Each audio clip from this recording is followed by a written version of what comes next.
Wah,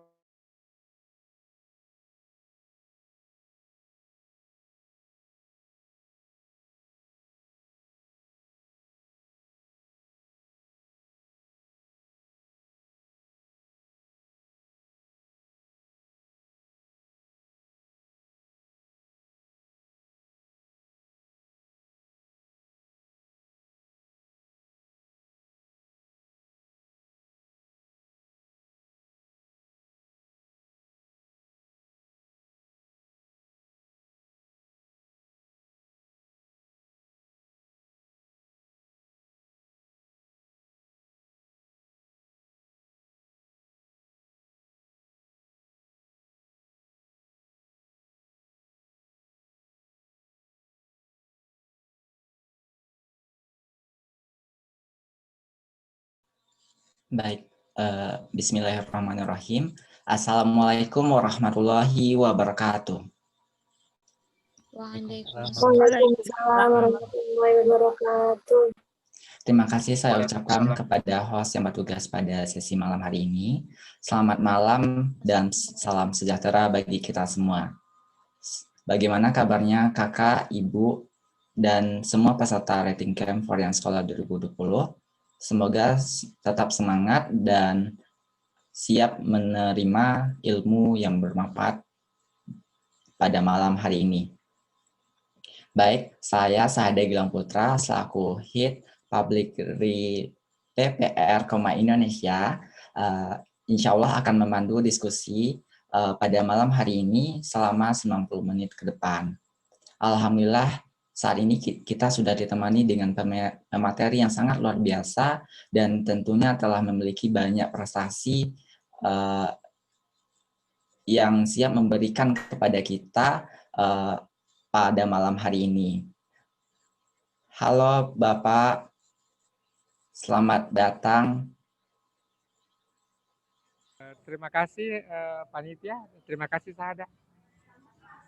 Bagaimana kabarnya malam ini Pak? Alhamdulillah sehat walafiat. Baik, Alhamdulillah.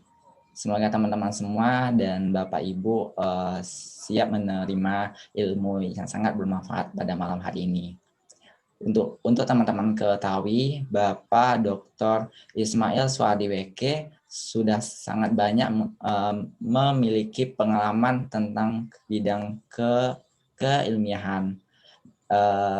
Baik Pak, izinkan saya membacakan beberapa profil singkatnya. Silakan. Bapak Ismail menempuh pendidikan S1 di Institut Agama Islam Negeri Alauddin dan selanjutnya menempuh pendidikan S2 di Sekolah Tinggi Agama Islam Negeri Malang, dan pada Januari 2009 telah selesai menempuh pendidikan doktor di Universitas Kebangsaan Malaysia. Dan tentunya Bapak Ismail telah terbang ke berbagai negara dengan prestasi dan publikasi jurnal beliau. Nah, tentunya teman-teman semua tidak sabar menunggu pemaparan yang sangat luar biasa pada malam hari ini mengenai critical thinking academic writing. Sebelum saya serahkan kepada Bapak Ismail, saya ingatkan lagi kepada seluruh peserta untuk dapat menghidupkan kameranya dan menonaktifkan audionya. Dan bagi peserta yang ingin bertanya, bisa langsung kirimkan dengan format nama, instansi, dan pertanyaan. Nanti kami akan memilih secara acak. Tanpa berlama-lama lagi, waktu dan tempat saya persilakan kepada Bapak Dr. Ismail. Silakan Pak. Terima kasih moderator, terima kasih Sahada. Bismillahirrahmanirrahim. Assalamualaikum warahmatullahi wabarakatuh. Mudah-mudahan suara saya terdengar sampai di gadget ataupun di laptop kawan-kawan sekalian ya. Febri, Pak, dengar suara saya? Tri, dengar jelas Pak. Oke, terima kasih banyak Febri. Ya, saudara-saudara sekalian, terima kasih kepada Koma Indonesia, Simposium, dan juga Masika Ichmi yang mempertemukan kita pada kesempatan kali ini. dan hadirnya Anda semua dalam kesempatan kali ini membuktikan bahwa kalau 92 tahun yang lalu para pemuda kita mempersatukan Indonesia, bahasa Indonesia, lalu kemudian tanah tumpah darah yang satu, lalu kemudian bangsa yang satu, maka Anda semua menjadi harapan Indonesia kita untuk memiliki daya saing, tidak hanya daya saing saja, tetapi juga adalah daya sanding bersama dengan bangsa-bangsa lain. Oleh karena itu, sekali lagi saya mengapresiasi kesediaan teman-teman dari Koma, dari Simposium, dan juga Masika Ijmi sehingga bisa terwujud. Sebelum kita diskusi, saya ingin mengundang Anda semua untuk kemudian melihat sedikit paparan saya terkait dengan logical thinking, dan kita mulai dari metode penulisan ilmiah yang awal sekali. Ya, paling tidak kalau yang sudah menguasai ini mungkin boleh jadi sebagai penyegaran kembali, refreshing. Lalu kemudian yang belum, ini adalah kesempatan untuk mengenalnya, dan tentu adalah karena memang pesannya Imam Syafi'i, kita ini mendaras, boleh jadi ada teman-teman sekalian yang mengulangi kembali materi ini karena sudah pernah mendapatkan di tempat lain atau bahkan sudah menguasai. Kalau kita mau menulis, ya dari mana kita bisa mendapatkan informasi, dari mana kita mendapatkan ide, maka saya mengidentifikasi paling tidak ada 4 hal yang kita bisa lakukan. Membaca, observasi, lalu kemudian juga wawancara, dan juga diskusi. Nanti kita akan meminta host untuk membagi kita ke dalam berbagai room, kita break room, ya ini yang aktif nanti kita lihat berapa orang, nanti kita akan bagi satu grup mungkin bisa 5 orang. Lalu kemudian dengan membaca, melakukan observasi, pengamatan, wawancara, dan diskusi inilah itu merupakan kesempatan bagi kita untuk belajar. Menulis juga adalah proses sesuatu yang lurus. Anda ingat ketika belajar bahasa Indonesia, apa jargonnya selalu? Bahasa Indonesia yang baik dan benar. Ya, baik artinya bahwa ketika kita berbahasa, konteksnya kemudian tepat, lalu benar adalah sesuai dengan ejaan, sesuai dengan kamus dan sebagainya. Namun boleh jadi adalah berbahasa itu memiliki kesepakatan, ya, kesepakatan lokal, tetapi universalnya justru adalah logika. Ya, ada yang ingat kata seyogyanya? Ya, kata seyogyanya itu kemudian boleh diganti sepadangnya, sesolonya, ya, sesorongnya, dan sebagainya. Jadi ada pola-pola kebahasaan yang kita bisa lakukan. Yang kedua adalah banyak kadang-kadang bahasa yang hanya dipahami secara komunitas, secara lingkupnya kecil. Padahal boleh jadi adalah dalam mengemukakan bahasa yang kita akan sampaikan itu justru akan dibaca oleh banyak orang. Jadi ketika kita berbahasa, maka tentu adalah prosesnya adalah logika dan critical thinking bagi kita semua. Yang kedua adalah kita harus perhatikan 2 hal ini. Yang pertama adalah opini tentu berbeda dengan data. Lalu kemudian nanti juga akan saya diskusikan bersama dengan Anda adalah soal normatif dan realitas. Ya, di mana kemudian boleh jadi opini itu adalah sesuatu argumen atau pendapat pribadi yang boleh jadi adalah bisa dibantah, atau kemudian boleh jadi kita tidak sepakat, tetapi tidak dapat diverifikasi. Berbanding dengan data dapat diverifikasi, dapat dicek, dan sebagainya, dan ini kemudian menjadi kesempatan terutama dalam ranah akademik yang ilmiah. Yang kedua adalah ada 2 hal yang berbeda antara normatif dan realitas. Kalau Anda kemudian membuat kalimat bahwa Islam itu adalah agama yang benar, maka itu adalah pandangan normatif. Tentu sebagai umat beragama, sebagai penganut agama, kita harus menjadikan. Tetapi kemudian itu kalimatnya kalau mau diubah menjadi kalimat ilmiah adalah dan bisa jadi diubah menjadi dalam pandangan umat Islam agama yang benar adalah Islam. Maka itu kemudian ada dua hal yang berbeda, di mana adalah normatif dan kemudian realitas.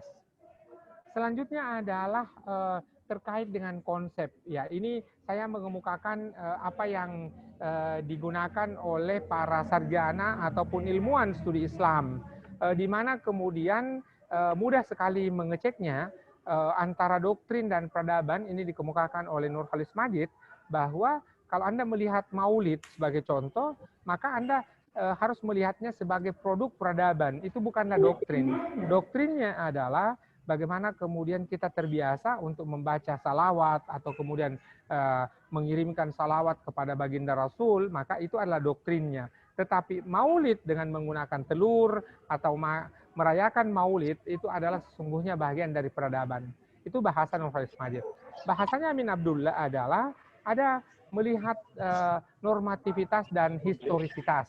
Kalau Anda lihat khilafah, maka itu adalah bukan produk Rasulullah, tidak ada perintah dalam Al-Quran maupun hadis untuk kemudian kita mewajibkan adanya khilafah. Tetapi apa yang wajib justru adalah bagaimana kemudian kita ikut kepada imam yang benar, ya, tetapi prosesnya apakah demokrasi, apakah prosesnya voting atau prosesnya khilafah, maka itu semata-mata adalah produk historisitas, bukan normativitas.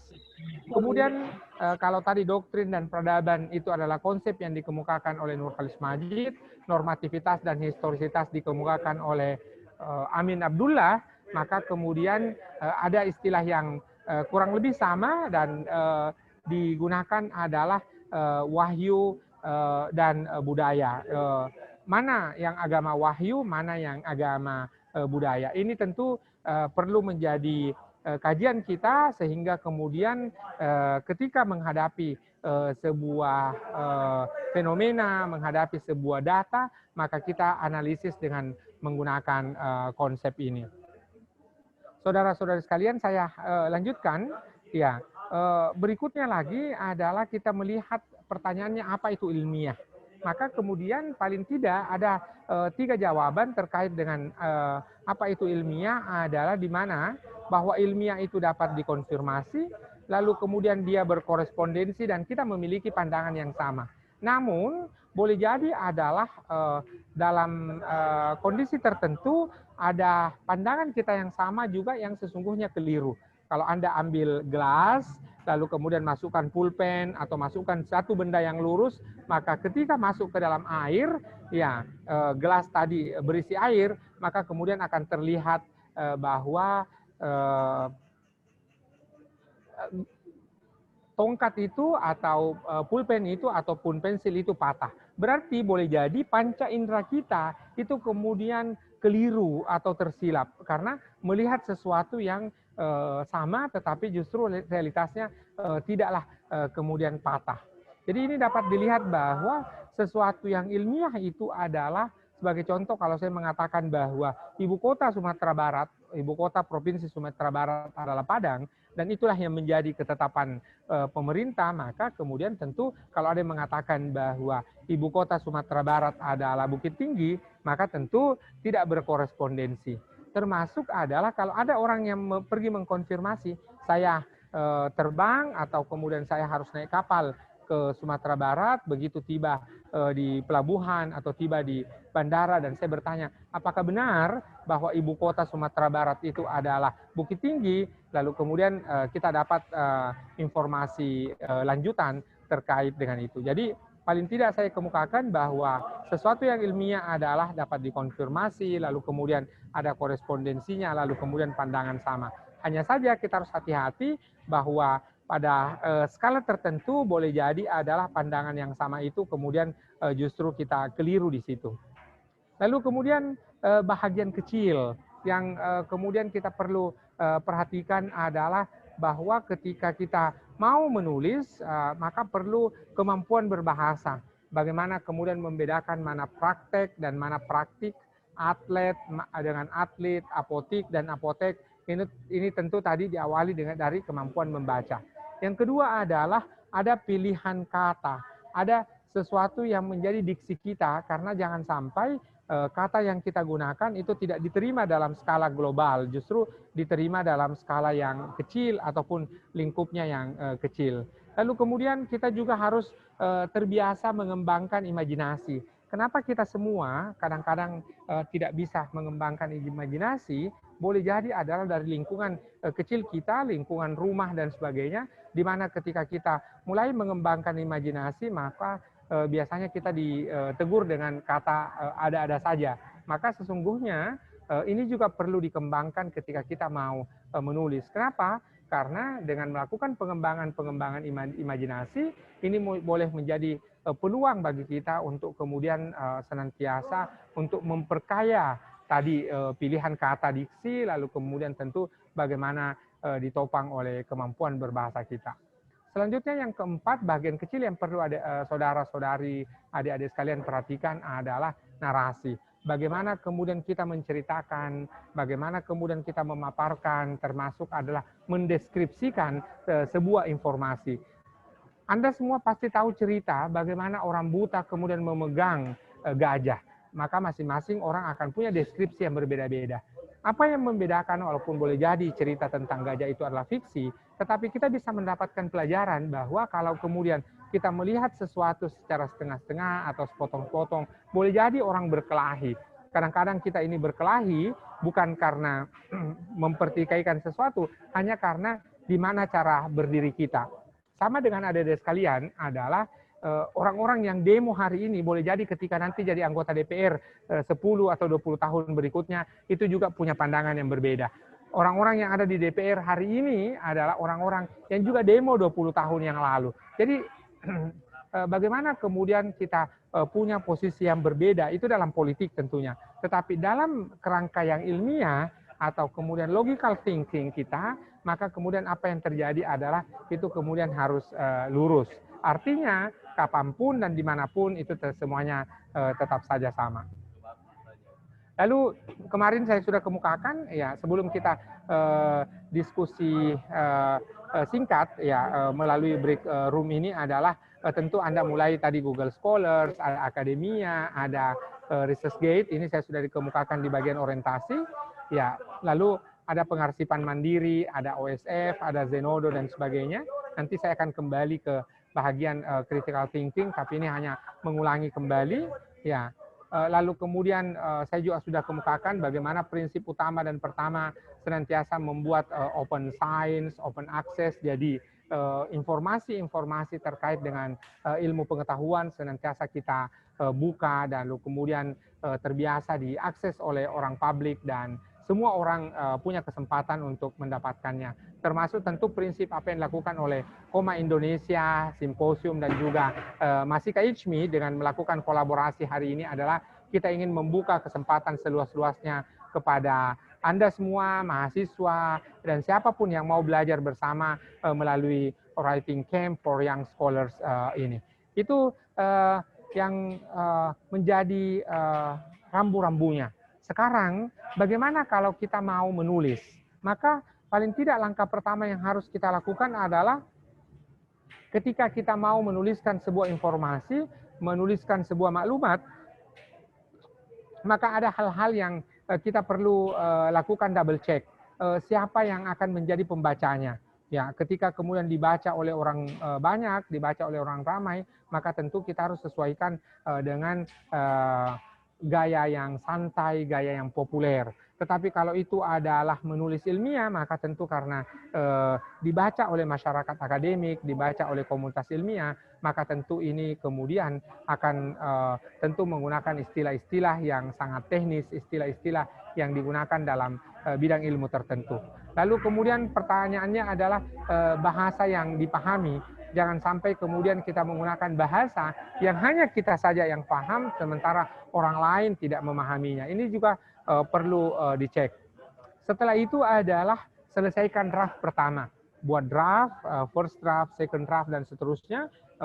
Setelah selesai draftnya, kita buat edit dan sunting, lakukan penyuntingan, pengeditan, dan selanjutnya adalah rapikan dan cek ketepatannya. Ya, lihat pula referensinya dan sebagainya. Kembali kepada panduan yang awal sekali adalah guide for authors. Artinya author guidelines adalah pedoman penulisan, karena tentu setiap media akan berbeda-beda proses penulisannya. Dan yang terakhir adalah mulai dengan mengirim ke editor. Setelah ini tentu akan ada proses-proses yang dilalui, ada proses review, ada proses penyuntingan, editing, dan seterusnya. Ya, itu saudara-saudara sekalian, sebelum saya lanjut ke slide berikutnya, saya stop di sini. Ya, lalu kemudian paling tidak kalau ada yang mau bertanya, mau melakukan konfirmasi ataupun mau melakukan tambahan informasi, boleh kita diskusikan. Nanti setelah itu kemudian host akan membagi kita ke dalam grup kecil untuk melakukan satu diskusi. Kira-kira karena setelah ini akan ada topik-topik yang Anda akan pilih. Ya, ada topik-topik yang Anda harus tuliskan, dan tentu kita akan menggunakan metode TPS, Think, Pair, Share. Anda di 5 menit pertama Anda berpikir kira-kira apa idenya. Setelah idenya ketemu, maka kemudian Anda akan dibuat satu grup kecil, diskusikan di situ. Lalu setelah selesai kita akan kembali ke ruangan besar kembali untuk kemudian mendiskusikan ide atau topik apa yang Anda mau tuliskan. Karena kalau kemudian saya lebih banyak ceramah pada kesempatan kali ini, saya khawatir jangan sampai kemudian dengan hanya ceramah itu boleh jadi adalah Anda tidak mendapatkan pengalaman, atau justru yang aktif saya sendiri. Padahal kita akan sangat bagus kalau Anda juga aktif. Demikian moderator, saya kembalikan untuk sementara untuk sesi diskusi. Kalau ada yang mau bertanya atau ada hal-hal yang bisa kita diskusikan sebelum kita lanjut kepada sesi kedua. Silakan. Baik, terima kasih atas pemaparan dari Bapak Dr. Ismail.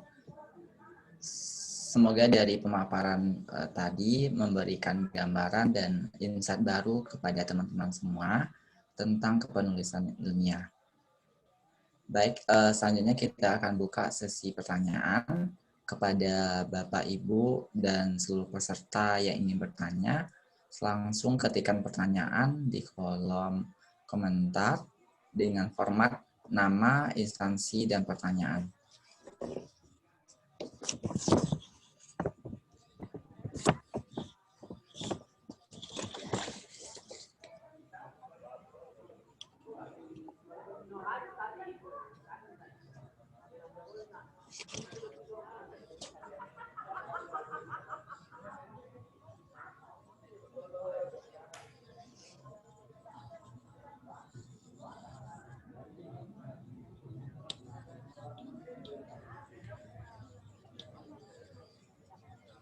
Baik,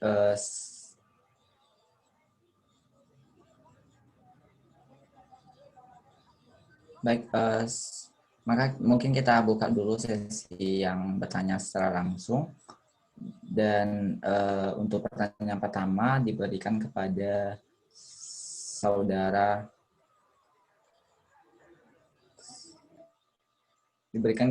saudari Ricci. Mungkin langsung saja on mic Kak Ricci. Assalamualaikum warahmatullahi wabarakatuh. Waalaikumsalam. Terima kasih kesempatan yang telah diberikan. Jadi begini Pak, saya biasanya yang sering itu gini Pak, di dalam kemampuan berbahasa gitu Pak. Jadi kan saya sering ini ada penelitian kualitatif. Jadi dalam memaparkan hasil penelitian itu, saya sering kali menggunakan kata yang berulang Pak. Misalnya kayak hasil di lapangan seperti ini kan. Terus nanti bicaranya tuh dengan bahasa yang sama lagi Pak gitu. Misalnya hasil dari ini dengan sama cara menyatakannya Pak. Jadi gimana kiatnya supaya kita tuh enggak menggunakan kata yang berulang gitu Pak. Cuman mencari diksi yang tepat pun, mencari pilihan kata pun saya sulit gitu Pak. Ada kit yang sederhana gitu Pak. Makasih Pak.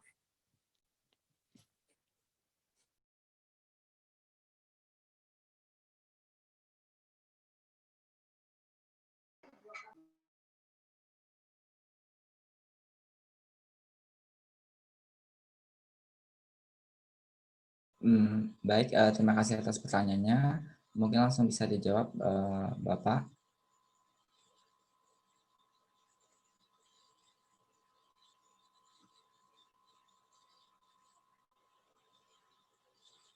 Baik, mungkin kita tunggu beberapa.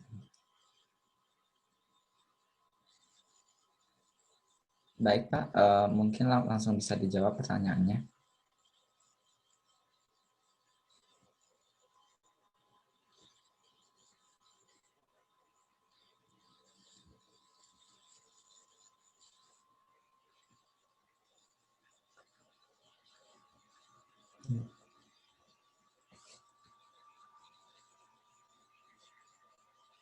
Baik, hubungan mungkin dari Bapaknya ada gangguan dan lain sebagainya. Mungkin baik itu Bapak udah langsung. Baik Pak, pertanyaannya sudah. Mungkin bisa langsung dijawab Pak. Sahada, kita kumpulkan dulu pertanyaannya atau langsung dijawab satu persatu? Kalau saya lebih baik dijawab satu persatu dulu Pak. Oke, saya jawab dulu yang pertama ya. Ya. Jadi terima kasih Richie sudah bertanya tadi. Richie kemudian bertanya terkait bagaimana diksi yang berulang. Maka di slide yang awal sekali saya share ke kita semua adalah ketika Anda menulis maka mudah sekali yaitu ada 4 hal yang Anda bisa lakukan adalah Anda harus membaca, lalu kemudian melakukan observasi, wawancara, dan diskusi. Ini 4 hal untuk supaya kemudian kita bisa mendapatkan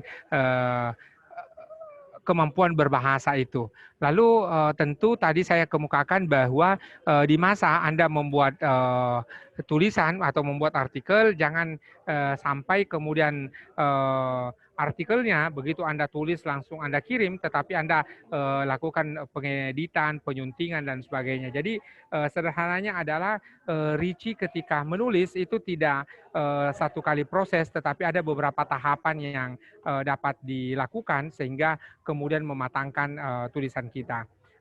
Kalaupun diksinya selalu berulang, maka Richie agak mudah. Ada kemudian sinonim, ya gunakan sinonimnya. Atau kemudian yang kedua adalah ada sekarang kamus namanya di Indonesia kamus Thesaurus. Ya, kamus Thesaurus itu ada padanan-padanan kata yang kita bisa gunakan tentu dalam konteksnya karena boleh jadi adalah bunga. Bisa bermakna bunga dalam arti tanaman, tetapi kemudian bunga bisa berarti sebagai interest atau bunga bank. Maka kemudian tentu kita harus senantiasa memperkaya bacaan-bacaan kita. Tidak saja bacaan-bacaan ilmiah atau akademik, tetapi juga kita harus mulai tidak kaku, termasuk adalah terbiasa membaca karya-karya fiksi. Anda tentu punya pengarang yang menurut Anda adalah favorit Anda. Saya biasanya suka membaca tulisannya Asma Nadia, Terelie, atau kemudian Pram, tetapi saya juga tidak fanatik ke satu orang, termasuk membaca karya-karya Buya Hamka. Maka di sini adalah tentu pengembangan diksi kita ataupun ragam kebahasan kita adalah dapat ditentukan dengan semakin banyaknya membaca. Saya ingin kemukakan terakhir bahwa dengan banyak membaca, tidak hanya membaca tetapi ada variasi yang lain, Anda juga perlu turun ke lapangan, melihat realitas, lalu kemudian melakukan wawancara dan diskusi seperti ini adalah tentu memperkaya gaya dan cara kita untuk menulis ataupun metode kita menulis. Demikian moderator, jawaban saya terhadap pertanyaan yang pertama tadi dari Richie. Saya kembalikan. Baik, terima kasih atas jawabannya Pak. Dari Kakak Richie, apakah ada tanggapan? Iya Pak, pas banget. Terima kasih Pak. Baik, terima kasih. Baik, kita langsung saja kepada pertanyaan kedua, datang dari Saudari Amini dari Institut Teknologi PLN. Mungkin langsung saja open mic, Kak.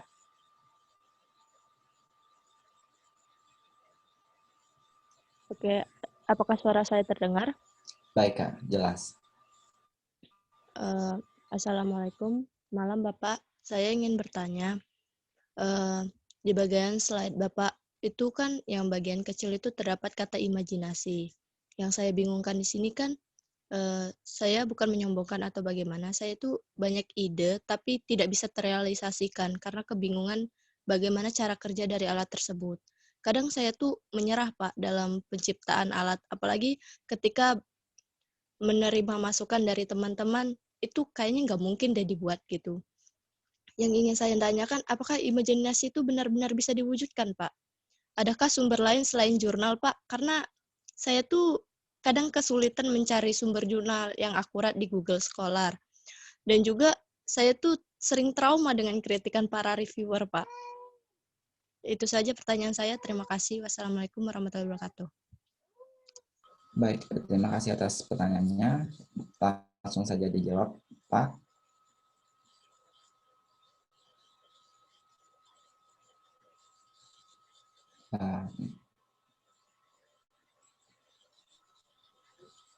Oke, terima kasih moderator atas pertanyaan dari Saudari Amini.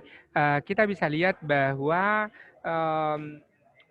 proses keilmuan tidak ada yang sekali saja, Amini. Bahkan kalau layar monitor baik laptop maupun handphone yang kita gunakan pada hari ini itu sesungguhnya adalah proses yang lama dan proses yang boleh jadi memerlukan waktu yang sangat panjang. Kita bisa lihat bahwa seperti lampu yang ada di tempat kita masing-masing hari ini, itu kemudian Thomas Alva Edison yang merintisnya. Tetapi dia bukanlah orang yang kali terakhir melakukan pengembangan listrik maupun lampu dan sebagainya. Bahkan bola lampu yang kita gunakan ini, itu kemudian sekarang banyak sekali yang melakukan pengembangan, termasuk ada pengembangan disebut dengan LED biru. Nanti setelah ini saudara-saudari sekalian boleh googling, boleh mencari apa yang disebut dengan LED biru dan bahkan itu mendapatkan hadiah Nobel. Ada satu dosen di Nagoya University Jepang yang mengembangkan lampu ini sehingga kemudian bisa lebih terang, lebih hemat, lalu kemudian masa pemakaian lebih lama. Itu karena prosesnya jangka waktunya yang lama. Termasuk adalah Amini sangat mengingat bahwa orang seperti Thomas Alva Edison itu kemudian dipecat dari kelas 1 SD. Bukan dipecat dari kuliah. Kalau Anda semua ini beruntung bisa menginjakkan kaki di bangku kuliah dan bahkan Anda juga harus ingat bahwa tidak ada hubungan antara IPK dengan pendapatan. Ada orang yang IPK-nya semakin rendah, pendapatannya semakin tinggi.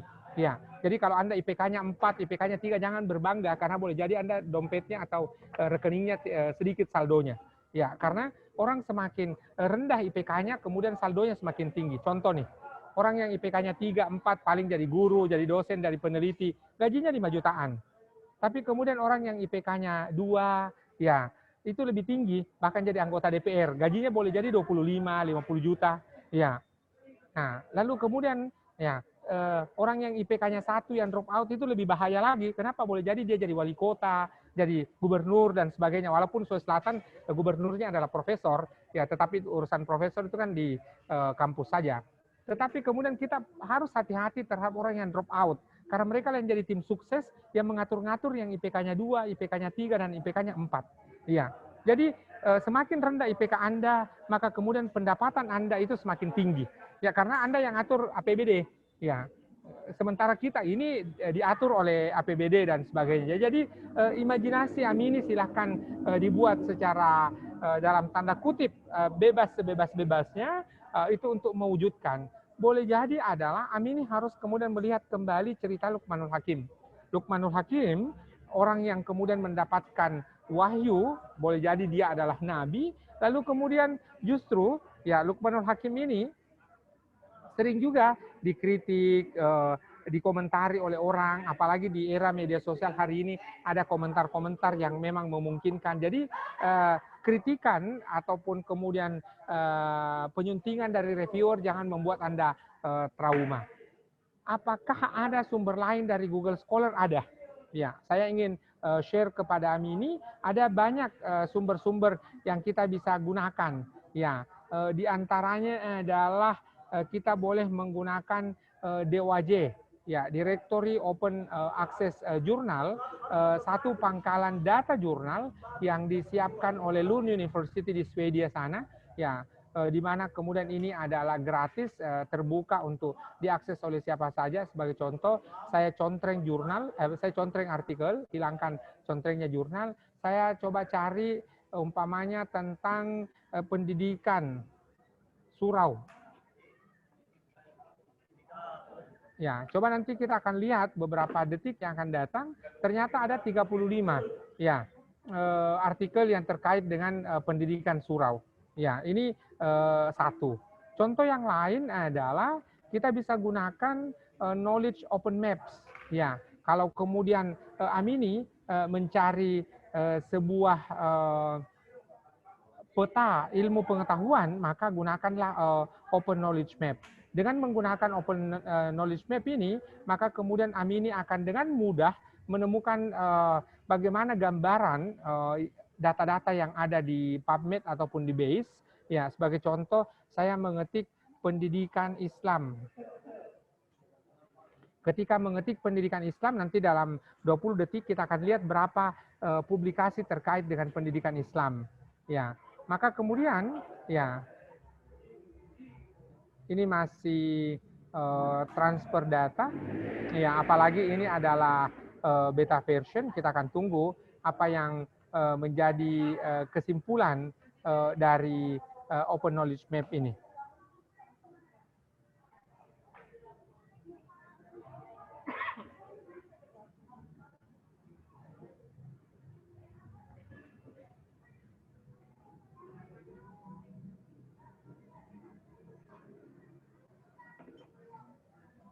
Ya, sepertinya open knowledge map agak lambat untuk memberikan respon, tetapi ketika Anda menggunakan open knowledge map, maka akan dibuatkan peta topik-topik apa saja yang kemudian kita bisa temukan di pangkalan data PubMed ini yang dipanen atau di-harvest oleh open knowledge map terkait dengan sebuah topik. Jadi banyak hal yang kita bisa lakukan, termasuk Bapak Dr. Syafrimen tadi pagi mengantar diskusi dengan Anda semua, bagaimana kemudian ketika Anda itu mencari literatur-literatur yang kira-kira dapat digunakan. Itu moderator jawaban saya terkait, sebentar, ternyata sudah muncul.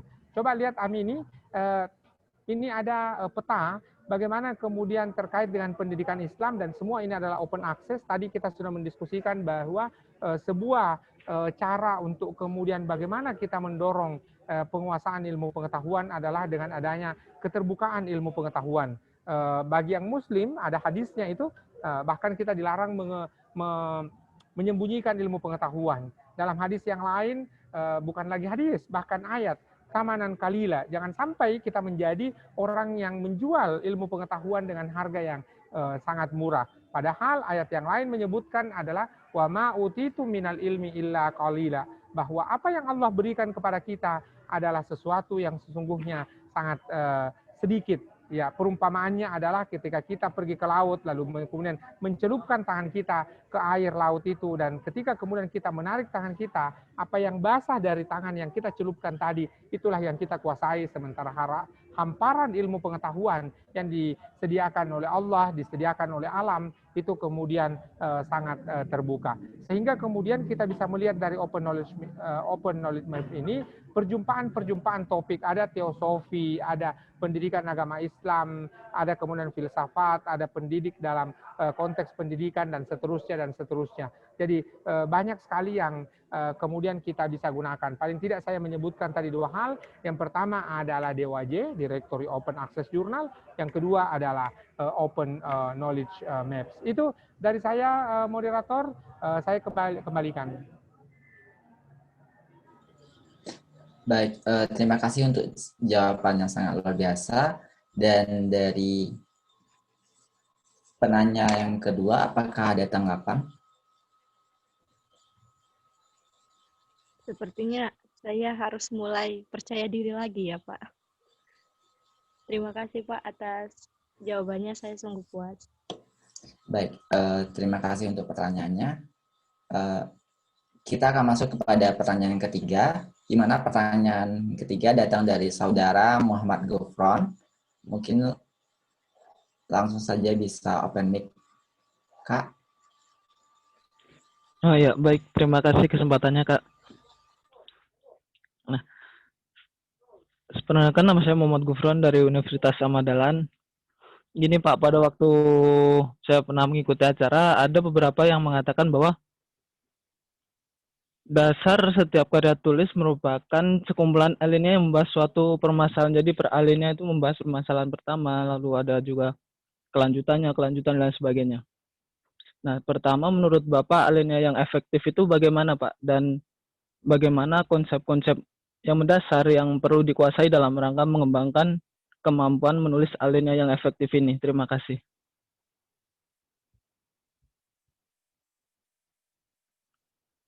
Baik, terima kasih atas pertanyaannya. Langsung saja dijawab, Pak.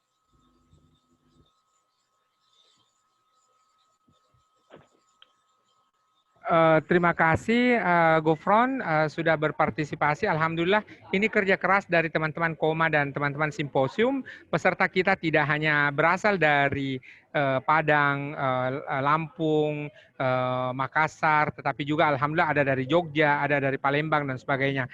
Terima kasih atas kerja keras teman-teman mengumpulkan para pendaftar dan boleh jadi apa yang saya ingin kemukakan bahwa kalau 90 tahun yang lalu, lebih dari 90 tahun, para pemuda kita bisa menyatukan bangsa kita dalam soal bahasa, soal tanah tumpah darah, tanah air, maka kemudian tentu ke depan adalah tugas kita semua adalah bagaimana Indonesia ini punya daya sanding dengan bangsa lain. Ya, saya kemukakan bahwa kalau main badminton, main bulu tangkis, kita itu bisa juara dunia. Kenapa? Karena hanya 2 orang.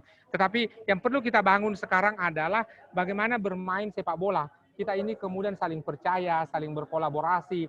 Karena tahun 91 itu terakhir sekali kita dapat medali emas di SEA Games sepak bola.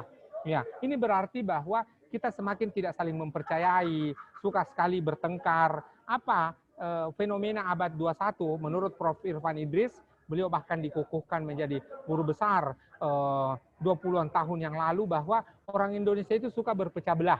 Apa organisasi yang tidak dualisme hari ini? Ya, KNPI dualisme, bahkan tahun 86 HMI sudah ada, HMI Diponegoro ada HMI MPO, belum lagi Perti dan banyak lagi organisasi-organisasi lain. Jadi kalau mau bicara persatuan lalu berdiskusi dengan teman-teman HMI, boleh jadi mereka mendiskusikan sesuatu kebohongan. Jadi kalau dengan teman-teman HMI jangan bicara persatuan, Anda bicara perduaan atau pertigaan. Ya, apalagi perempatan.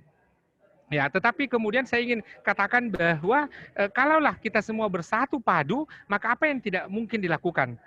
90-an tahun yang lalu bangsa kita juga punya banyak masalah, tetapi Jong Ambon, Jong Celebes, Jong Java dan sebagainya bisa berkumpul dan menyatakan bahwa hanya satu bahasa, bahasa Indonesia. Dan ini sangat relevan hari ini. 20-an tahun yang lalu atau mungkin tahun 80-an ya, ada sumpah mahasiswa bahwa mahasiswa Indonesia itu kemudian berbahasa satu adalah bahasa anti kebohongan. Kira-kira hari ini kita sebutnya dengan hoax. Apa yang kemudian bagaimana pengembangan alinea dalam konteks pertanyaan Gufron tadi, bahwa tentu memperkayanya adalah dengan banyak membaca, banyak berdiskusi, banyak bertemu dengan orang dan sebagainya. Jangan pernah memutus tali silaturahim dengan siapapun, karena boleh jadi itu adalah pintu-pintu ilmu pengetahuan, boleh jadi itu adalah pintu-pintu rezeki kita. Lalu kemudian Gufron bahwa alinea itu terbangun atas diantaranya 3 hal. Harus ada kohesi dan koherens, lalu kemudian unity. Antara satu alinea dengan alinea yang lain tentu harus berhubungan. Lalu kemudian seperti kalau Gufron naik pesawat, begitu pesawatnya turun, landing itu jangan sampai kemudian hard landing. dia mulus dan sebagainya, atau Anda naik motor atau naik mobil, ketika Anda mau mengerem, maka kemudian ketika mengerem itu juga pelan-pelan dan kemudian justru berhenti di tempat yang tepat. Ini kemudian yang harus perhatikan adalah bagaimana unity, kesatuan antara semua ide-ide itu. Dan kalau Pak Fahmi tadi malam sudah mengemukakan IMRAT, Introduction, Method, Result, Analysis, and Discussion, maka kemudian ini bisa kita ringkas menjadi IBC, ya, Introduction, Body, and Closing. Ya, jadi alinea yang dibangun oleh GoFront itu kemudian runtut dengan struktur dan komposisi yang lengkap tadi. Itu dari saya, moderator, untuk menjawab pertanyaan GoFront. Terima kasih. Baik, Bapak. Terima kasih atas jawabannya. Dari Saudara GoFront, apakah ada tanggapan? Cukup, Kak. Terima kasih. Baik, terima kasih. Lanjut kita kepada pertanyaan selanjutnya. Itu datang dari Saudara Ai Putu Yogi Pratama dari Undiksa. Mungkin langsung saja open mic, Kak.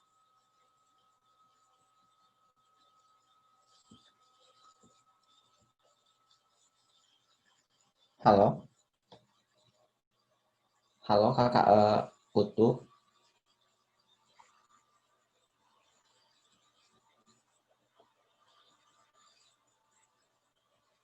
Baik, mungkin dari penanya ini ada kendala jaringan. Saya akan bacakan pertanyaannya, di mana pertanyaannya adalah, dalam menulis karya ilmiah, khususnya research, harus menuangkan ide dengan baik dan mengkonstruksi hasil penelitian yang sesuai dengan masalah peneliti. Terkadang kesulitannya adalah memilih metode dan instrumen yang tepat untuk menjawab research pertanyaan. Adakah tips agar riset lebih mudah untuk menentukan metode penelitian yang tepat? Seperti itu, Pak.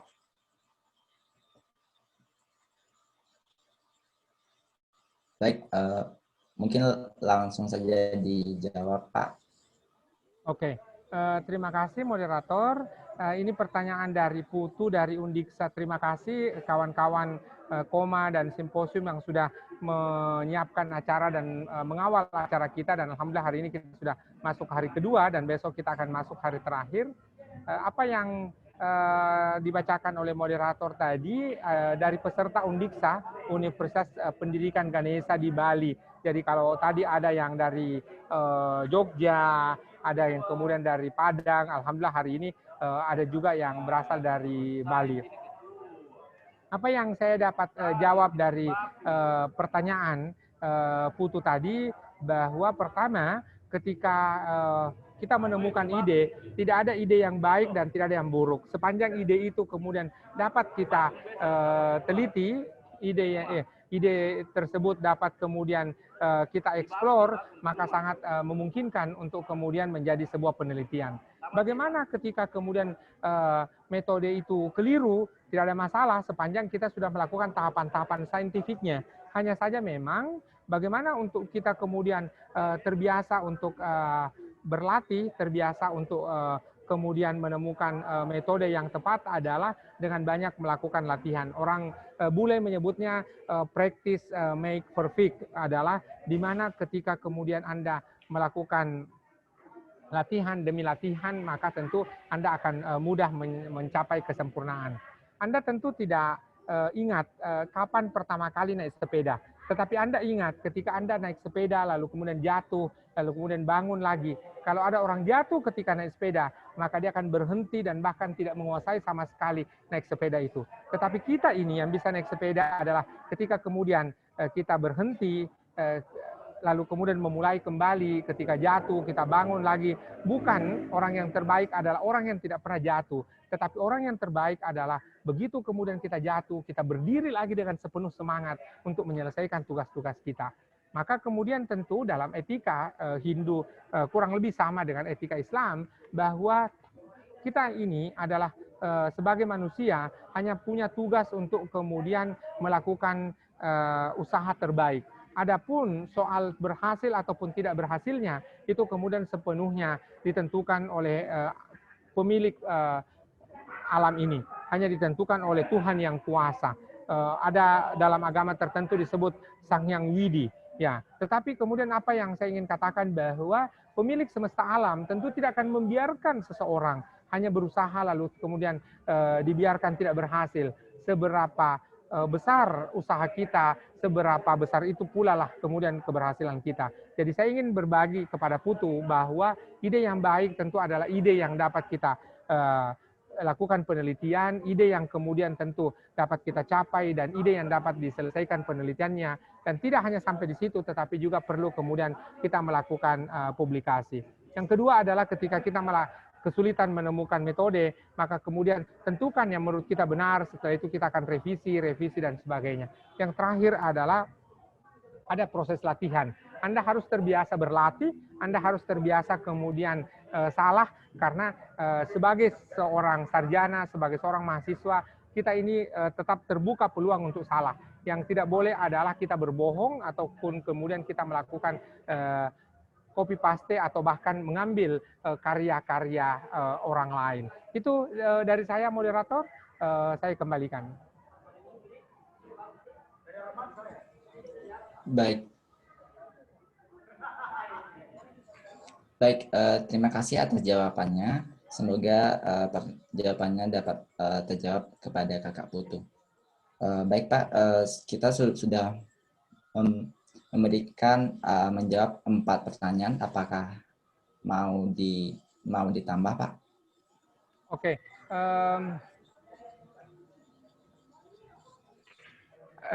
Terima kasih moderator. Sebelum kita kemudian masuk ke break room, nanti host akan membuat kita kelompok-kelompok kecil. Apa yang akan kita lakukan, saya share screen di sini. Metodenya sekarang adalah menggunakan metode TPS, Think, Pair, and Share. Ya, jadi sebelum dibagi ke dalam kelompok-kelompok kecil, maka kemudian nanti ya apa yang harus kita lakukan adalah coba Anda identifikasi topik penelitian ataupun topik yang Anda akan tulis menjadi artikel, karena harapan kita di akhir writing camp ini akan ada tulisan dalam bentuk bab dalam buku, ataukah kemudian akan ada dalam artikel. Nanti Anda pilih, Anda mau buatnya dalam bentuk artikel jurnal atau Anda mau membuatnya dalam bentuk bab dalam buku. Paling tidak kita boleh menghasilkan. Jadi dari 200 peserta yang ada di writing camp ini, kalau masing-masing saja kita membuat satu bab buku, maka kemudian kita paling tidak akan punya 10.000 buku itu, karena satu buku kita akan format menjadi 10 bab. Kalau itu ya, jadi kita akan nanti dibagi setiap kelompok itu kemudian akan membuat topik, lalu setelah pemaparan ini kita akan diskusinya nanti boleh melalui grup WA, dan kemudian juga boleh membuat Google dokumen, Google Doc. Google Doc itu Anda share di kelompoknya, Anda boleh mengetik dari jarak jauh secara bertiga. Kalau ada yang belum menguasai terkait Google Doc, nanti Anda boleh search di Google bagaimana cara membuat Google dokumen. Lalu kemudian Anda beri izin orang lain untuk turut mengedit.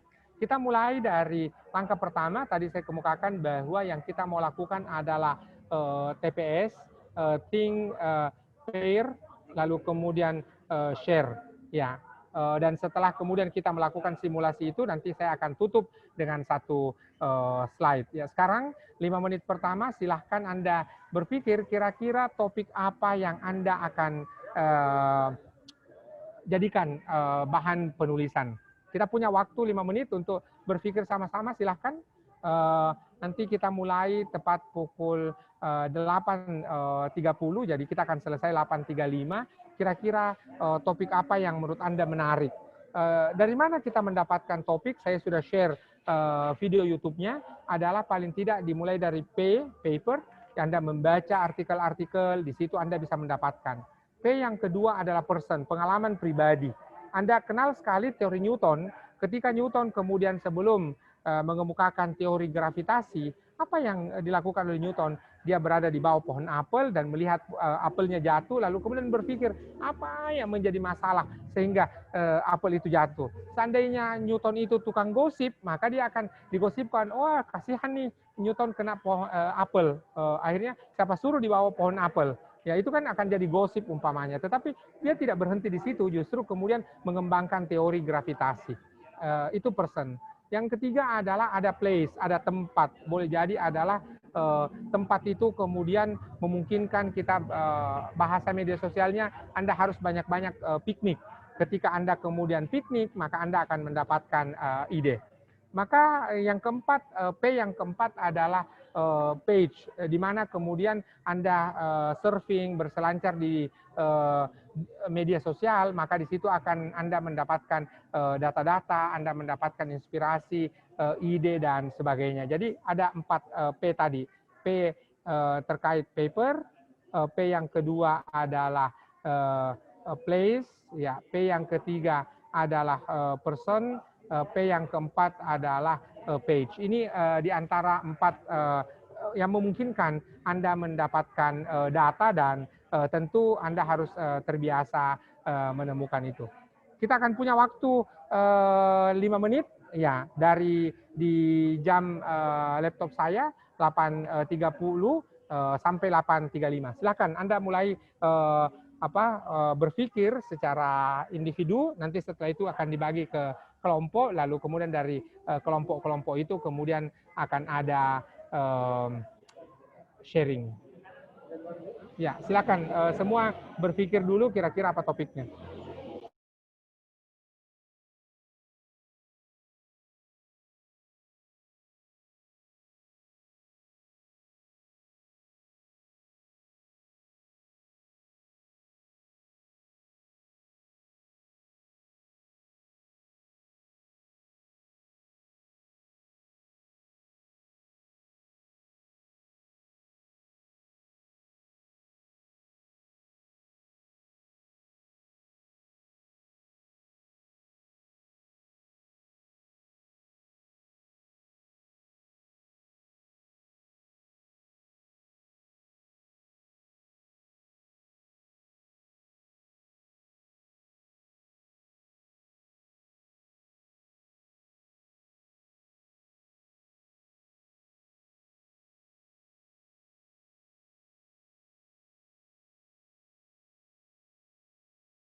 Sebelum-sebelumnya ada deh pabrik auto, mbak aku kini saya ndak ada nih.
Baik, apakah Bapak Ibu semua telah siap memikirkan topiknya? Karena waktu kita udah, kalau di jam saya, udah jam 20.35.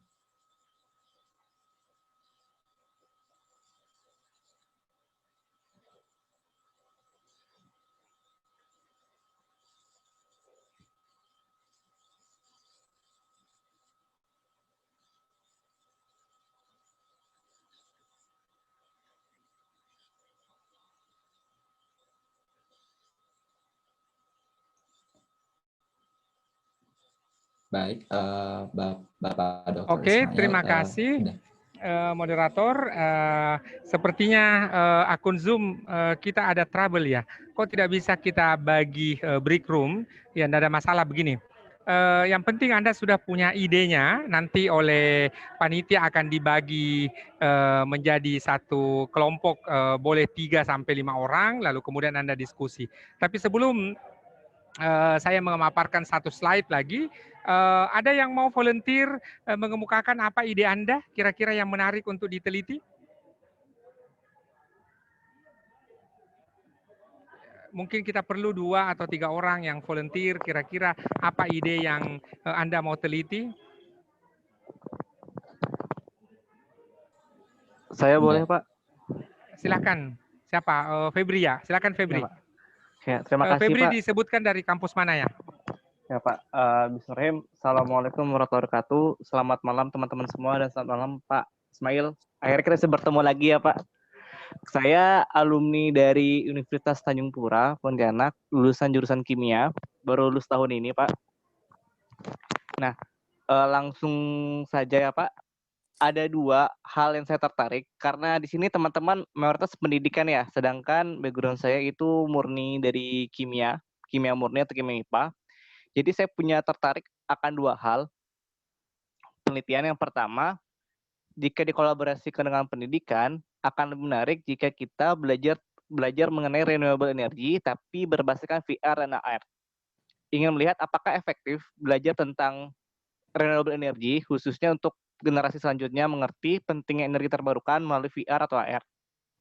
Lalu ide yang kedua, ini kebetulan bisa berkolaborasi dengan studi Islam mengenai apakah istihalah atau proses perubahan bisa dipakai atau tidak ketika digunakan kepada bahan seperti gelatin yang berasal dari turunan babi ataupun misalnya mirin pada ramen. Itu sih Pak 2 ide yang terbayang bagi saya. Terima kasih. Terima kasih Febri. Mudah-mudahan pandemi berlalu kita bisa bersua saudara-saudari sekalian dan writing camp kita tahun depan boleh dilaksanakan secara aktual. Nanti kita akan diskusikan tempatnya yang memungkinkan di mana dan kita bisa bertemu.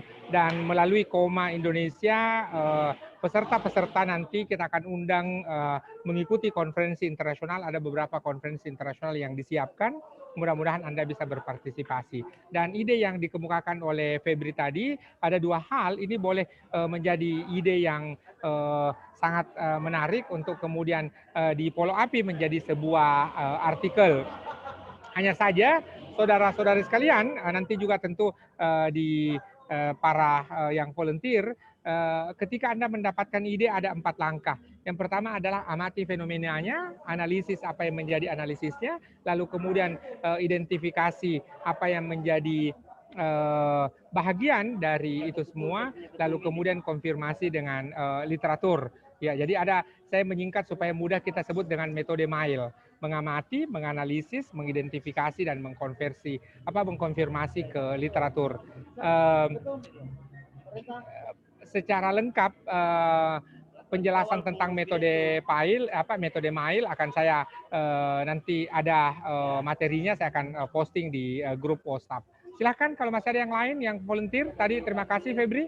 Saya Pak. Siapa? Saya, Pak. Intannya. Silakan Intan. Iya. Sebentar Pak. Suara saya kedengaran tidak? Kedengaran, oke. Iya, jelas Kak. Di sini karena kita dalam masa pandemik, saya juga dari Universitas Muhammadiyah Surakarta sebagai mengambil pendidikan bahasa Inggris. Saya di sini punya ide untuk menganalisis atau meneliti tentang pengaruh model pembelajaran teacher center, karena kan secara pandemik ini kita menggunakannya Zoom ataupun Google Meet itu teacher center pada pembelajaran daring terhadap hasil belajar siswa. Dari fenomenanya karena di sini pandemik daring dan kita menggunakan sistem seperti itu, jadi saya tertarik untuk menganalisis atau meneliti tentang pengaruh model pembelajaran teacher center pada pembelajaran daring terhadap hasil belajar siswa. Terima kasih, Pak. Iya, jadi ketika kemudian ada ide terutama terkait dengan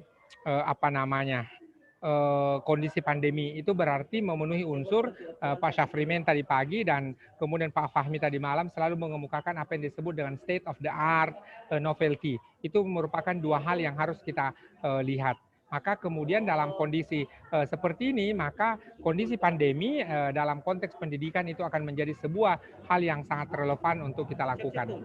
Tahan semua idenya, Anda sudah berpikir terkait dengan ide itu. Saya akan mengemukakan satu slide sebelum Anda kemudian mulai membuat draftnya, dan nanti panitia akan membuatkan grup kecil dan Anda boleh membuat Google dokumen untuk menuliskan itu, dan insya Allah di besok malam, malam puncak, saya akan mengecek satu persatu sampai sejauh mana. Tidak harus selesai, tetapi kemudian boleh jadi Anda kemudian sudah menggunakan progres. Jadi yang kita harapkan dari writing camp ini adalah paling tidak Anda punya progres step by step yang memungkinkan untuk kemudian tercapainya tujuan kita tadi adalah menulis artikel ataupun menulis bab dalam buku. Saya akan share satu slide kembali, boleh jadi ada slide ini berulang, baik pemaparan saya tadi ataupun pemaparan saya yang kemarin, tetapi kemudian di sini adalah juga dalam rangka penguatan, ya, bagaimana dalam terkait strategi dan teknik dalam penulisan karya ilmiah. Ini akan menjadi slide yang terakhir kita sebelum kita sampai pada pukul 9, dan nanti saya akan teruskan ke moderator yang akan membagi kelompok kecil dan kemudian memberikan latihan kepada Anda untuk mengidentifikasi topik. Terkait dengan strategi dan teknik dalam penulisan karya ilmiah, kita mulai dari akhir. Apa yang saya maksud memulai dari akhir adalah perhatikan referensi, lalu kemudian referensi itu harus sumber primer, lalu kemudian sumber yang mutakhir, kalau boleh 5 tahun terakhir atau 10 tahun terakhir, lalu kemudian tentu ada informasi-informasi yang advance atau kemudian seperti laporan penelitian, jurnal, tesis, disertasi, dan paten. Ini yang saya sebut memulai dari akhir, dan penjelasan detailnya nanti Anda boleh dapatkan di akun YouTube saya. Kemudian sosial media, blog, kitab-kitab turas atau kitab-kitab dari peninggalan abad sebelumnya ataupun percakapan di media sosial itu bukanlah referensi, tapi boleh jadi itu adalah data. Referensi yang saya kemukakan tadi adalah berasal dari artikel jurnal, tesis, disertasi, laporan penelitian, hak paten, dan seterusnya. Ada yang membedakan antara referensi dan data. Di mana tempatnya referensi, yaitu referensi kita gunakan untuk state of the art, lalu kemudian ada introduction, ada pendahuluan, lalu kemudian di bagian diskusi. Pak Fahmi dan Pak Syafrimen sudah mengemukakan bagaimana kemudian konteks IMRAT, introduction, method, result, discussion, lalu ditambah CAR, conclusion and acknowledgement and reference.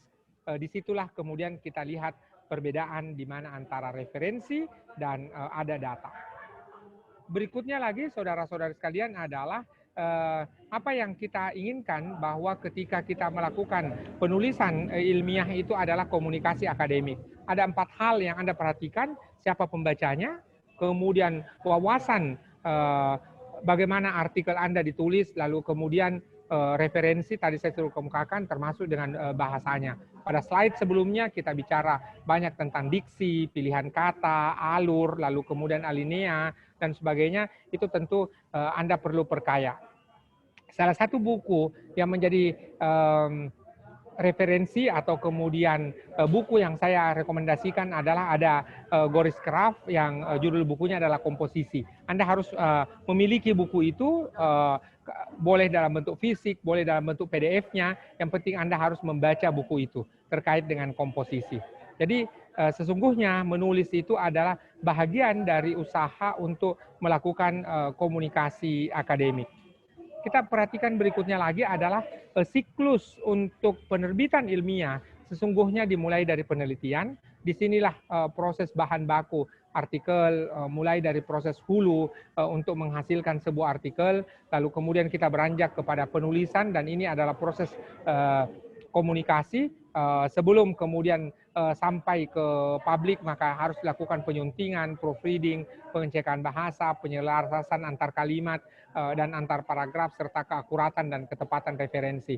Baik slide saya yang pertama maupun slide yang kedua nanti itu akan saya unggah ke Google Drive dan Anda boleh membacanya kembali.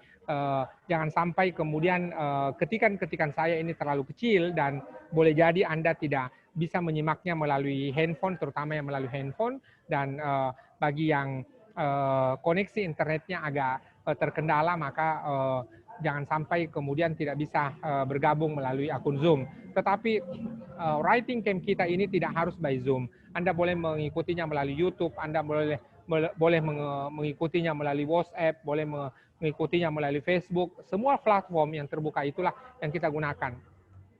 Ala kulli hal, apa yang kita inginkan adalah output dari riset ini terbentuknya satu komunitas ilmiah, komunitas akademik, yang kemudian kita harus, saya sudah kemukakan kemarin di masa orientasi, bahwa kita harus senantiasa berjamaah. Kita harus senantiasa saling support dalam rangka menguasai tools, lalu kemudian pada kesempatan berikutnya kita harus berkolaborasi.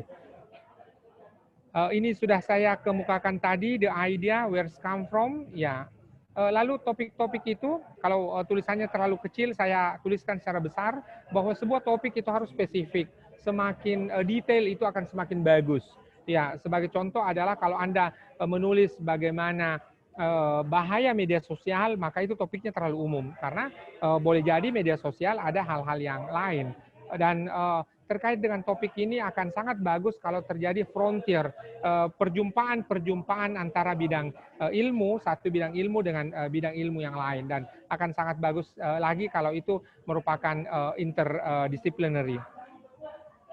Di sini juga kita perlu melihat bahwa sebuah judul akan perlu dengan multidisiplin, atau artinya bahwa ada banyak bidang keilmuan yang terlibat dalam salah satu materi dan sebagainya. Ada diversity, ada keberagaman di situ.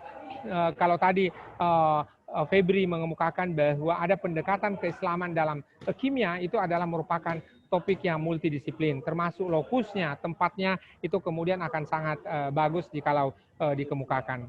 Berikutnya adalah ini tadi yang saya sebut dengan research problem mile, fenomena, analisis, identifikasi, dan literatur. Ya, lalu kita akan mulai step by step, seperti apa kita memulainya. Yang pertama adalah kita memulai, tadi saya sebutkan guide for authors atau author guidelines, follow the instructions, ikuti instruksi-instruksi yang memungkinkan untuk kemudian kita mengenali model penulisan ini. Kita harus juga familiar, terbiasa dengan model artikel yang kita tulis. Ya, dengan kita kemudian terbiasa dan familiar ini, maka akan memungkinkan. Termasuk adalah kebiasaan kita membaca. Tadi saya memulai dengan slide yang pertama, bagaimana kita membaca, menggali data, melakukan wawancara, observasi, dan sebagainya. Itu step yang pertama. Yang kedua adalah perhatikan strukturnya. Perhatikan word count. Ada batasan berapa jumlah kata. Lalu kemudian ada imrat ditambah CAR. Introduction, method, result, and discussion. Lalu conclusion, acknowledgement, and reference. Panjangnya. Ya. Lalu kemudian ini step yang kedua. Step yang ketiga adalah di tempat introduction itu Anda kemudian perlu melihat literatur review, state of the art, objektif, kenapa kemudian penelitian itu harus dituliskan, kenapa penelitian itu kemudian penting untuk dituliskan, maka ini tahapan yang ketiga. Kita sudah melalui 1, 2, 3. Maka saya lanjut ke step yang keempat, metode. Metode itu bukan definisi. Uni Rita Erlinda sudah mengemukakan juga bahwa kita tidak perlu membuat pengertian-pengertian yang dasar sekali, karena orang yang membaca artikel adalah orang yang punya kapasitas dan kapabilitas. Maka di situ cukup mengemukakan teknik, instrumen, data collection, triangulasi, dan sebagainya. Apa yang kita lakukan dalam rangka mengecek data-data yang ada. Lalu kemudian yang paling penting juga adalah di mana pada saat kita menulis itu yang kita lakukan dalam rangka pengumpulan data itu. Ya, di sini kemudian apa yang dapat kita tuliskan adalah ketika kita mengumpulkan data, mengecek data kembali, maka disitulah tugas kita untuk memastikan bahwa metode yang kita lakukan ketika dilakukan lagi oleh orang lain itu akan mendapatkan informasi yang sama. Step yang keempat. Kita lanjut ke step yang kelima adalah apa hasilnya.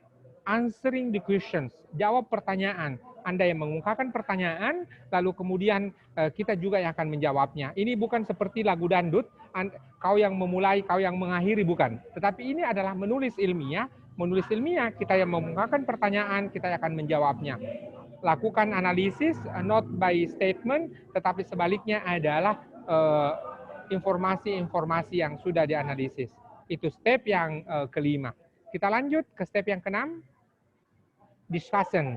Diskusi ataupun pembahasan di sini itu adalah mengkomparasi antara temuan-temuan kita dengan temuan yang sudah ada, previous publications.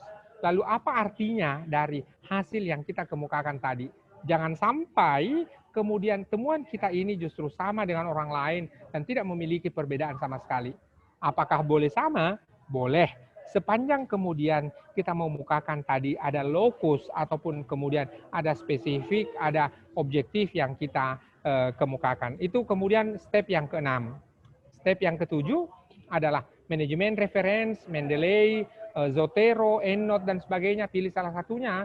Saya secara pribadi terbiasa menggunakan Mendeley dan Zotero, namun kemudian fitur yang dimilikinya tentu berbeda. Era media sosial hari ini memberikan kita kemungkinan bagaimana punya akun seperti Facebook, dan di Mendeley Anda juga boleh punya akun, tetapi kemudian bukan foto-foto kalau di Mendeley, tapi karya-karya akademik yang Anda miliki. Anda boleh nanti search di YouTube bagaimana cara menggunakan Mendeley bagi yang belum familiar. Step yang terakhir, step yang ke-8 adalah jangan copy and paste. Hindari plagiat. Kalaupun ada similarities, lakukan dua hal.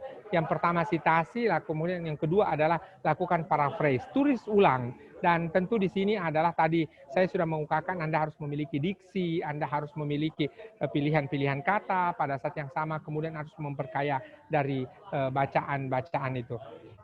Ya.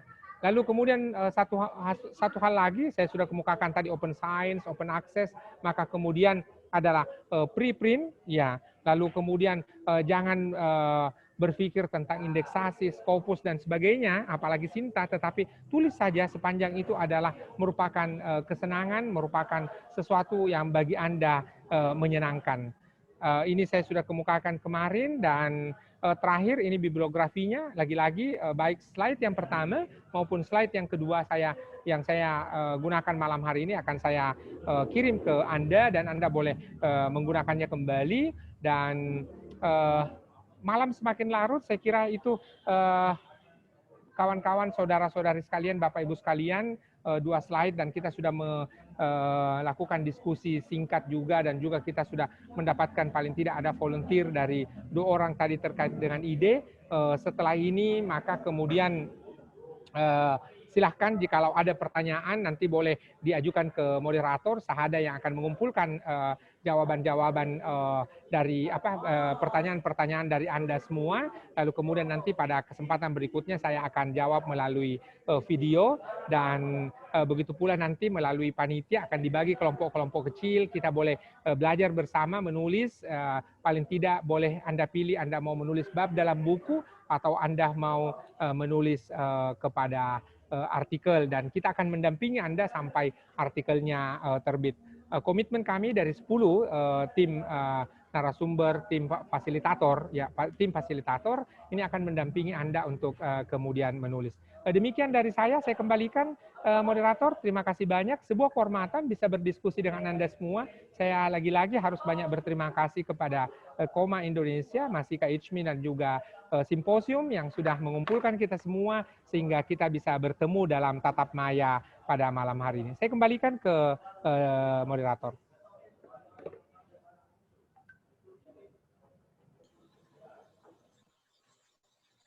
Baik, terima kasih atas pemaparan yang sangat luar biasa. Baik, Bapak, Ibu, dan teman-teman yang berbahagia saat ini, tidak terasa kita telah tiba di ujung acara. Pada sesi terakhir hari ini. Dan terima kasih juga untuk pertanyaan yang sangat banyak, dan mohon maaf kami tidak bisa membuka untuk semua pertanyaan, dan insya Allah akan direkap dan nanti akan diteruskan kepada pemateri yang bersangkutan. Baik, sebelum sesi ini ditutup, kita berikan kesempatan kepada Bapak Dr. Ismail untuk memberikan closing statement kepada kita bersama. Waktu dan tempat dipersilahkan. Terima kasih adik-adik, saudara-saudari, dan Bapak Ibu sekalian. Tentu writing camp ini tidak bisa terlaksana tanpa Anda semua, dan lagi-lagi pengurus nasional Masika Ichmi melalui program Akademi Tunas Cendekia memberikan komitmen terhadap pengembangan anak-anak muda, dan anak-anak muda adalah masa depan bangsa Indonesia. Kalau ada orang selalu berbicara masa depan, berarti itu anak muda. Tapi kalau ada orang yang selalu berbicara masa lalu, boleh jadi adalah sudah tua. Itu kata Pak Yusuf Kalla. Ciri-ciri yang kedua adalah kalau ada orang yang masih bawa sisir, ya itu berarti anak muda. Tapi kalau kemudian membiarkan rambutnya tidak beraturan, maka boleh jadi itu adalah orang tua. Tetapi kenapa saya harus mengemukakan apa yang disampaikan oleh Pak Yusuf Kalla adalah kalau Anda naik pesawat lalu kemudian melihat itu ada Bumi Karsa. Ada yang tahu apa kepanjangan Bumi Karsa? Ya, itu perusahaan yang didirikan oleh Pak Yusuf Kalla dengan Ibu Mufidah, Bugis Minang Kerjasama. Jadi kalau salah satu pernikahan ideal, ya tentu banyak lagi yang lain, adalah kalau orang Bugis laki-lakinya dan perempuannya orang Minang. Dan kita tentu doakan ya mudah-mudahan Ustadz Enkizar segera mendapatkan pasangan hidupnya ya. Saya lihat beliau belum mendapatkan uni atau belum mendapatkan pasangannya. Ya, saya hanya ingin menyampaikan pada closing statement ini terima kasih kepada kita semua, terutama Pak Dr. Syafrimen, Pak Enkizar yang mendampingi teman-teman Koma sehingga kemudian kita bisa bersua pada kesempatan kali ini. Saya ingin meneruskan pesan dari Prof. Zakiuddin Baidawi, Editor in Chief Journal of Islam and Muslim Society, dan itu salah satu jurnal yang sangat bereputasi kalau menyebut indeks jurnal yang Scopus, jurnal yang Q1.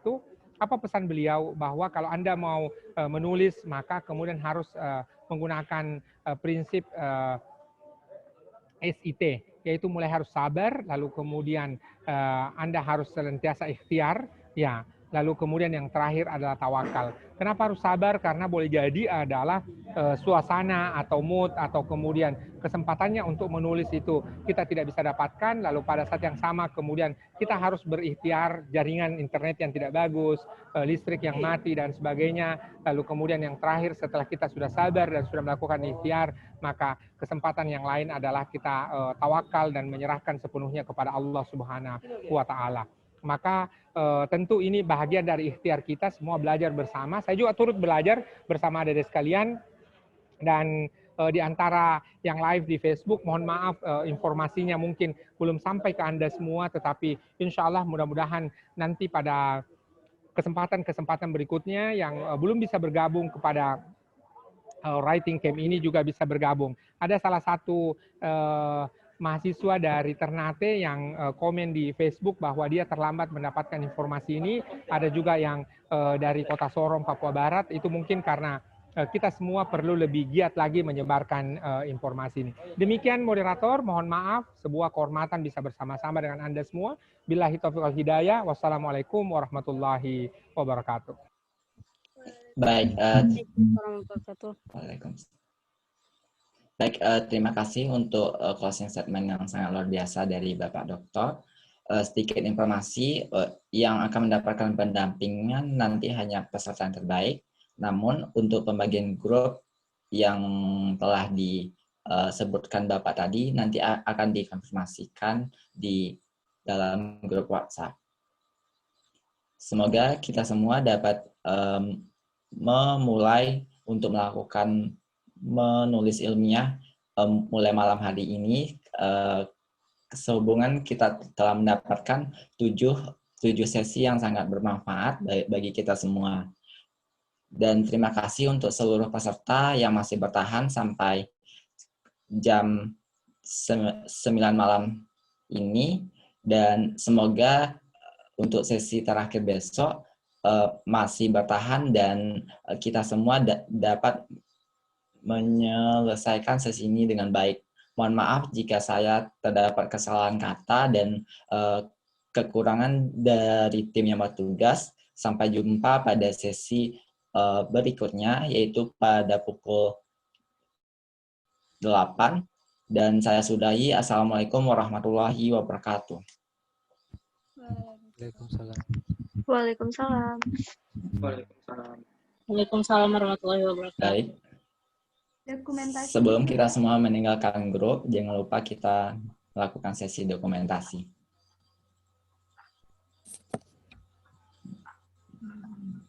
Dimohonkan kepada seluruh peserta untuk dapat menghidupkan kameranya.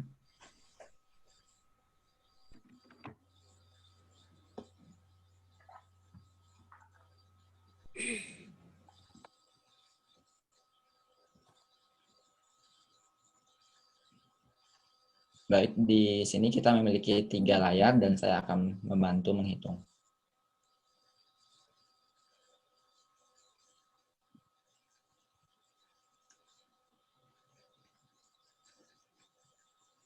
Baik, pada semua peserta dimohonkan untuk menghidupkan kameranya.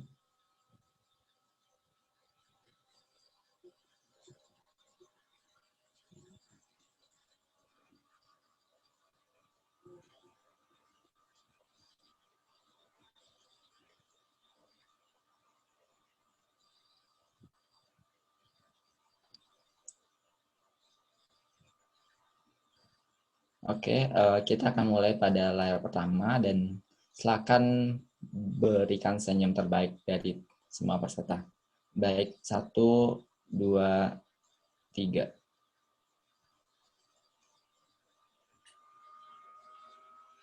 Baik, kita akan beralih kepada layar kedua. Baik, saya akan hitung mundur.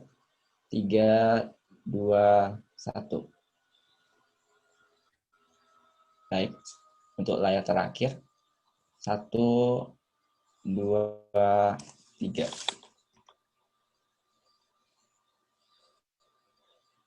Baik, saya ucapkan sekali lagi terima kasih untuk semua peserta yang telah bertahan sampai sesi kali ini. Dan sampai jumpa pada sesi berikutnya.